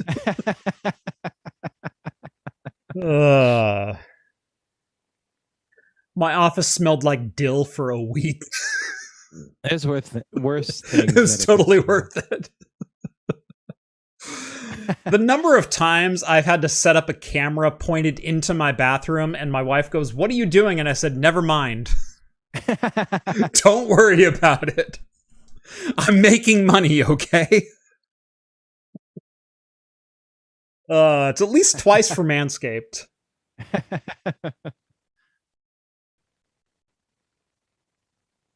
Anyway, we do have some breaking news as of yesterday. And that is Sir Patrick Stewart had this is so cool. This is so cool. Had once claimed that he is done with the role of Professor Xavier. Well, it turns out that may not have been true, as there is a new leaked poster, official poster. Oh, it looks so dope. Showing one Professor Xavier on the poster of Doctor Strange and the Multiverse of Madness. Now we know the X-Men and all the Marvel characters that we know and love, or that you all got introduced to in the last 8 years, live in the same universe, right? Well, they're about to get a whole lot closer. And I could not be more proud and thrilled to see Professor Xavier headlining a Doctor Strange movie. Hell yes, right? Oh, this is going to be so dope. This is what's great. And I was stoked. I've been stoked about the Multiverse of Madness since Scott Derrickson and C. Robert Cargill were attached to it. Scott Derrickson, Well, he directed Doctor Strange, Yeah. and C. Robert Cargill wrote it. They're partners, and they come from like small horror films. Like they did Sinister, I think, like, and they got to go and do Doctor Strange. And when they got greenlit to do the second one, they're like, you know what? We're horror fans. I think we want to make Multiverse of Madness a horror film, which I was like, that's going to be insane. Yeah. Well, anyway, they got removed from it. Raimi is on it now, but like, dude, Raimi gave us Spider-Man 2, one of the finest superhero movies of all time. Like, seriously, I'm giving him the benefit of the doubt all the way through. I mean, how memeable is Spider-Man 1 to begin? Like, I'm something of a scientist myself. Right. Back to formula, you know, what a great movie. Anyway, I know I said Spider-Man 2 and then quoted Spider-Man 1, but they're both fantastic. Anyway, one doesn't diminish from the other.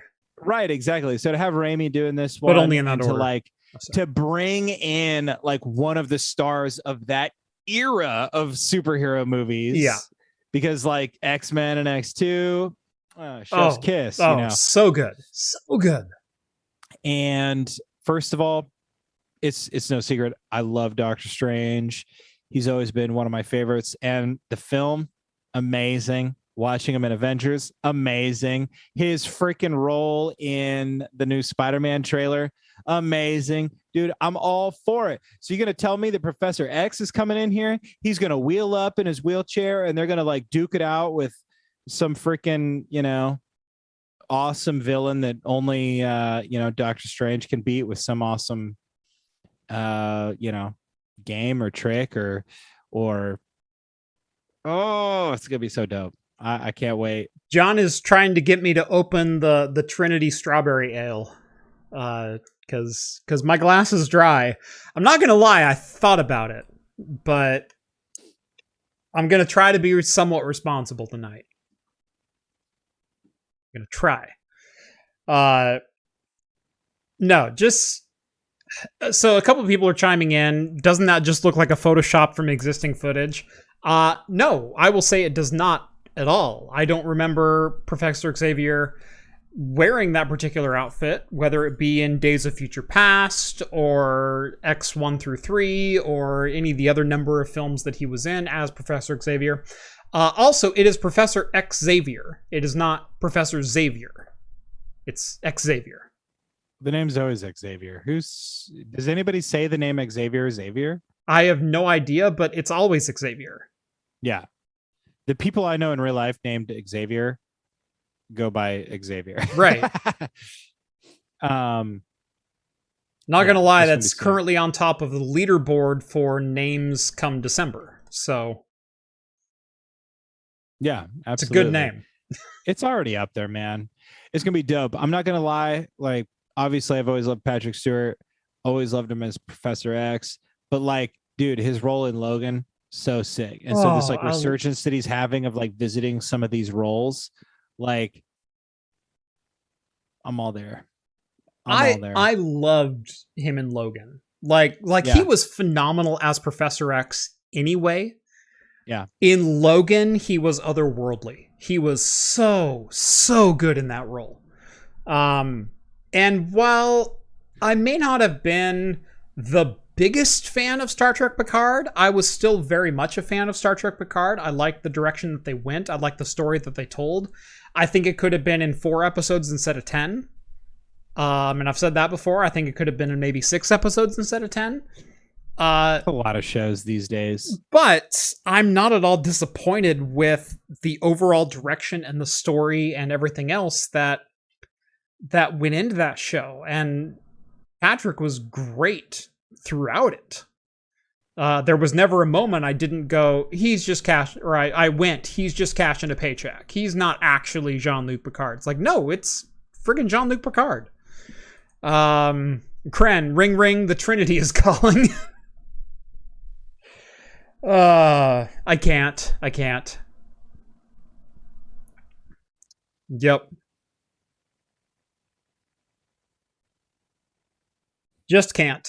Not gonna open it. I will open something else though. Tell you what, Rhett, if you want to introduce the next story, did you read that one at all? If not, you can talk about whatever, and I'm gonna grab the one on Twitter. No, yeah, absolutely. the Sweeney story. Yeah, how could I forget about the Sweeney story? It's right here in front of me. It's coming up. So I've got a tweet in front of me. Late last night, Apple informed Epic that Fortnite will be blacklisted from the Apple ecosystem until the exhaustion of all court appeals, which could be as long as a 5-year process. And he captures a letter here, and it says, from Gary Bornstein.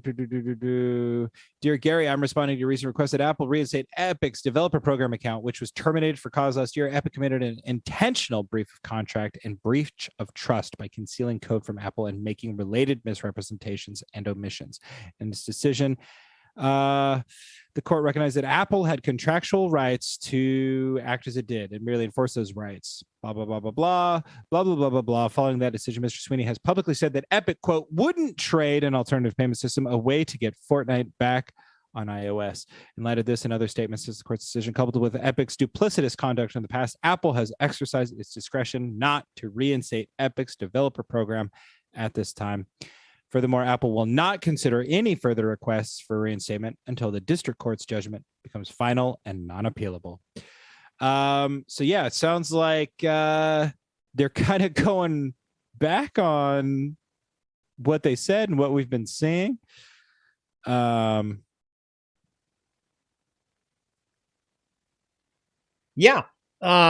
So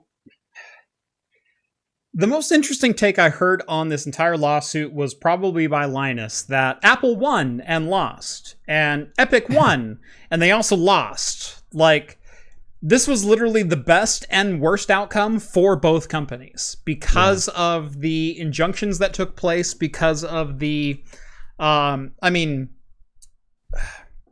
essentially, Epic Games got fined $6 million for breach of contract, but Apple said you can't do that in your contracts. And then they said, Epic, you have to play by the rules, and Apple, you also have to play by fair rules. And so they said, okay, well, we'll reactivate our Epic Games developer account, and we'll resubmit Fortnite, and we'll be good to go. And then they Apple sent them a message back and said, no, we're not going to reinstate Epic into the App Store until all of the appellate courts have made their decisions. Yeah. Yeah. The only winners in this lawsuit are the lawyers. Yeah, I'd definitely be looking at that and saying like, oh, good, I've got work for the next 5 years. Right. I don't know. This is the problem with big companies. So people are saying they want to see Rambo again. Here's the problem: is Rambo is a cat. I don't know if you guys knew that. He really do you guys doesn't. know about cats? He really does do whatever he wants to do and doesn't want to cooperate with what I want to do, which is why he's in so few videos. Like, if he's on the video in the intro of a video, he'll sit there pretty calmly, but by the time I've moved on to welcome back to Craft Computing, he is long gone. Yeah. I should make my cat famous on Talking Heads. You can try. She came down a couple weeks ago when I was on, but she was annoying. So I shoot her. Not shot her, just shooed her. Interested in your thoughts on walled gardens. Not for them. Why would I be for them? Great for lack of spyware. Not even then. It's just monopolized spyware. We can spy on you, but only us. But no alternatives. And yeah, the problem with a lack of competition is a lack of innovation and incentive to be better. Beyond one's own personal desires. The only reason a developer for Epic Games would have an incentive to be better is for their own paycheck and to create a good product that they could be proud of. But if Epic has other motivations, then those developers' motivations are counter to that. So, yeah. Am I for a walled garden? Absolutely not. I've never been for walled gardens. I've always been for it's your hardware and the software is a different layer that you should be able to do whatever you want to do with. It's always been my opinion. Have I bought into walled gardens before? Absolutely, I have. But doesn't mean it's right. Doesn't mean I'm happy. Cats are a-holes. Yep. Pretty sure Rambo's your manager. He often sits in the chair opposite me. And so if I'm working at this desk, he will sit in that office chair. And when I'm working at that desk, he will sit in this office chair. And he'll stare at me. So yes, he's making sure I'm on task. Nothing wrong with that. Yep. I try to keep my cat out of the office, but can't always help it. Yep. Beer number 3, KCBC Brewing. This is Fourth Orbit Double IPA, 8.0%. That is Kings County Brewers Collective. They are up in mid-state Jeff. New York. 8%. That's strong. You know, I met you guys 2/3 of the way there. That's all I'm saying. I brought a LaCroix, but it's warm now. And if I drink anything else, I won't be able to make it till we sign off to go to the bathroom. So, oh, that looks delicious. Mm-hmm. Oh my God. Right? Damn yeah, you're not complaining about the 8% again, are you? No. That looks good. Dang it. It is. If only I wasn't so well hydrated today. Andrew says, now I'm sad. It's a Photoshop job of the Days of Future Past costume. I even found the stock image they used. Huh? Who cares? Well, that means no Professor X. No, I think it might be a thing. I hope it's a thing. I want, and I will will this into being a thing. I want Professor Xavier in Multiverse of Madness.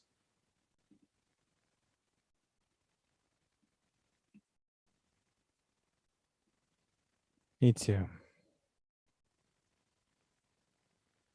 I mean, this was confirmed in over a month ago. So the fact that it's popping up again. Yeah. Yeah, I mean, maybe that image is kaput, but I literally just Googling is Professor X and Doctor Strange 2. The first 7 results for me are from August 26th. Yeah. Or thereabouts. Yeah. Professor X is in Doctor Strange 2. Our scoop confirmed.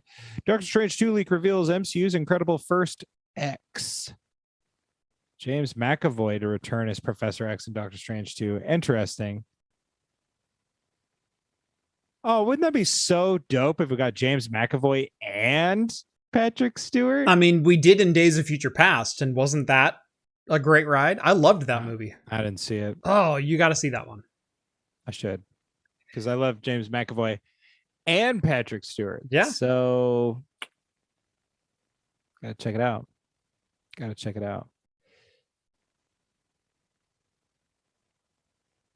Yeah. No, I thought that was a great movie. Not quite as good as First Class, but it's almost more compelling than First Class. I thought it told a better story than the Cuban Missile Crisis. I thought it. I feel the premise is better. Yeah, like I felt the premise was a lot better, and I felt it told a little bit better story, maybe with slightly worse narrative, if that makes any sense. Right. Yeah, like it's just not as good of a movie, but right. It's like, yeah, no, that makes a lot of sense. There's a lot of like bad movies that have very compelling reasons to watch. Like I used to do podcasts on like B movies that you couldn't take your eyes off of because they were compelling and they were fun and there were pieces of it that were great. And I that's why I like movies, you know? Yeah. Because it might be a horrible movie, generally speaking, but there's parts of it that you can really cling on to.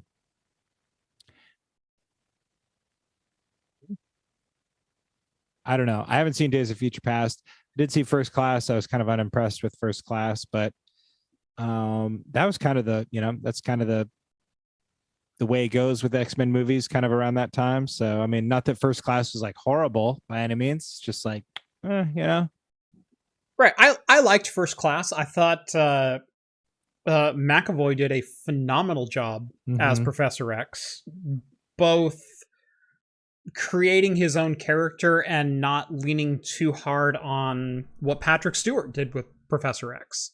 I thought he did a pretty remarkable job given, the likely focus that would be placed on him. Same thing with Ian McKellar, opposite. Gosh, what's the Future Past Magneto or First Class Magneto? Yeah. God, I can see his face. Yeah. He's in Inglourious Bastards. Yeah. He's great in Inglourious Bastards. It's a great movie. But yeah, I thought both pairs of actors did fantastic jobs. Fassbender. Yes. Michael Fassbender. Yeah. God, that's going to kill me. Yeah, you know what that aneurysm is for 4 years from now. I know. Yeah. No, both actors did an amazing job of making the characters their own while still paying proper homage to the character themselves. And not just like carbon copying Ian McKellar and Patrick Stewart. McKellen. But yeah. Ian McKellen, sorry. Ian McKellar, sorry.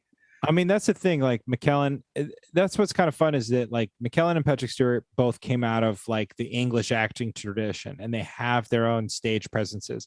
And Michael Fassbender and James McAvoy, while not exactly the same age, they come out of a different generation of like English theater tradition. And so it's kind of fun to see them pick it up. Like Fassbender himself, man, that guy's got theater presence. Oh, like, yeah. He's a powerful actor. And not that McAvoy isn't. McAvoy, I think, is much more adapted to the silver screen than Fassbender is. But like they both just have this way of sucking you in and keeping you there. I mean, yeah. Like Inglourious Bastards doesn't have a bad scene in it, but the first scene with Michael Fassbender when he, Operation Kino, tell us about your two publications. It's like, I've written about German cinema through the 1928 or whatever. Like what? I don't even know what he's saying, but it's such a gripping scene. Yeah. Yeah, man, I need to go back and watch Inglourious Bastards again. Dude, that's like a regular reoccurrence in my house. Watching Nazis like get lit on fire and stuff. Yeah. Doesn't get better than that. It's so good. You want to talk about one of the best opening scenes of any movie? There's almost not a single opening. And this is the thing. It's comparable to Pulp Fiction's opening scene, which like you don't know anything about these characters yet. They grip you. Yeah. They grip you. They seem so mundane in a way. And they don't let go. Pulp Fiction was excellent for that. But like, Inglourious Bastards, when Christoph Waltz comes in, man, like, I'm pretty sure that was like his first English speaking role. And they could have literally just kept the camera on him the whole time. Yeah. Like, he's that good. I mean, he was so good that after that, like, Tarantino was like, hey, you should come literally star in the next movie I'm doing. Yeah. Which he was also great in. Preferred him in Inglourious Bastards because Colonel Hans Landa is just a dark, compelling character. Anyway, great movie. Anybody who hasn't watched it, this if you is can my stomach the violence. Fritz. Oh, I love that movie. I think it's going to be a Tarantino fest over here at my house tomorrow. Yeah, you can't go wrong, man. I even love, Django is really good. Django holds up, but I even love Hateful Eight. A bunch of people gave it crap. I loved Hateful Eight. I thought it was fantastic. Yeah, I know. And you watch it and then you go play Red Dead Redemption 2 and you're like, yeah. No, Hateful Eight was a fantastic movie, I thought. I'm glad you say that. Yeah, because I it's kind of an uphill battle over here for me. I got like I really got to defend my like of that movie. I don't think you should. I don't think you should have to defend it. I think I liked it when I first saw it. I went and saw it in theaters. I unfortunately couldn't get to see it in Chroma. I couldn't get to see the actual film 124 millimeter production of it. Right. I so wanted to, but the closest one was San Francisco. It's like, yeah, come on, yeah. But no, I loved. They had a 70 millimeter showing up at the I don't know what was that, the Aladdin Theater in Portland or something. Was it Aladdin or was it one of those? Yeah, it was the Hollywood Theater. Or... I think it was Hollywood. Yeah. Yep. Yeah, they had quite a few film showings around, but yeah, the big one was down in Cali. Yeah, it's like, naturally.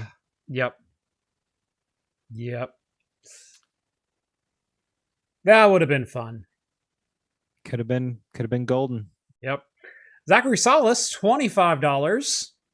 Thank you, Zach. I do have a question, but I'll save it for the super awesome after hour. Just wanted to show the love.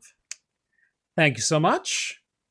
And yeah, if you want to take part in the super awesome and super secret after party, think about joining the Patreon or Float plan. Links are both down in the video description. You'll get exclusive access to my Discord server, where you can hang out with myself, John, Rhett, Steve, all the hosts from Talking Heads, and especially on Wednesday night, catch us live on video chat, ask us questions, get to know us a little bit better, and hang out and crack a brew way too early on a Thursday morning.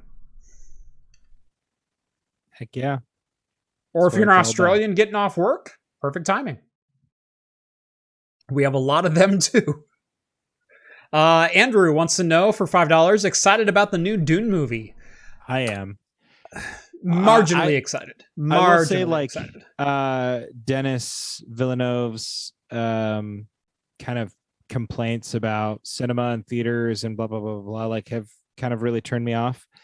And then I've read a lot of like early accounts that are saying like it tries to grab the spirit of the books, but it does a great job with the setting and a lot of the overarching premises, but like the actual like movie itself is just not that great. So I don't know. Yeah. I'm excited because like I love all the actors and the people that got attached to it. And Denis Villeneuve, or however you say his last name, I'm so sorry. He's like one of my favorites. Like he did Arrival, which is one of my favorites. He did Blade Runner 2049, which is really great.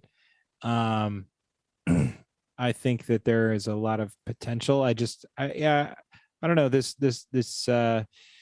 movement of these cinematic directors like really kind of crapping on what the movie going experience is. Like when he said that, I was like, dude, this dude has never been to a public theater. Like this dude has never gone and had somebody shine their phone in their face in an integral moment, or like had to listen to some asshole struggle with his bag of Skittles, or like, you know what I mean? It's like you go to a public movie theater and it's great to watch a movie on the big screen, but like it's not always a great experience. Not the cinema. Right. Yeah. You know, it's like it's not this sacred thing it was 30 years ago or more. Like, and this dude's so rich, he goes to like he could get a private screening anywhere he wants at any time. Like, yeah. Yep. Anyway. All right. We got one last thought. Alice sends over $5. Thank you very much, Alice. Have either of you seen The Death of Stalin? Very funny dark comedy based on the French graphic novel. I have not. I have not seen it. I have heard of it, and I heard it was fantastic. I was just looking at it on Hulu maybe the other day. Mm-hmm. You know, my film friends, my cinema friends all love Death of Stalin. Cinema. I just haven't got there yet, but you know, maybe if Alice is recommended, I got to put it. Rhett has way more uppity friends than I do. Yeah, I do actually. But do. It's not necessarily a good thing. We were meeting the congressman the other day, and you'll never believe what his wife said to me. We were meeting the congressman down at the yacht club, Jeffrey. We were on the Willamette River. Oh boy. How far did your paddle boat get you? Not far enough. And on that note, this has been episode 202 of Talking Heads. Every Wednesday night at 8 p.m. Pacific time right here on YouTube. Make sure to subscribe to Craft Computing if you haven't done so already. Drop this video a like. I have no idea why I'm going in reverse order. Subscribe to the Patreon or the Float Plane if you like the content you see on this channel and want to see more of it, including some exclusive behind the scenes and the opportunity to chat with myself, John Resteve, all the hosts from Talking Heads. And just like always, we will see you next Wednesday right here at 8 p.m. Pacific time for the latest in beer and tech news. Later all. Cheers, everybody. See you at the after.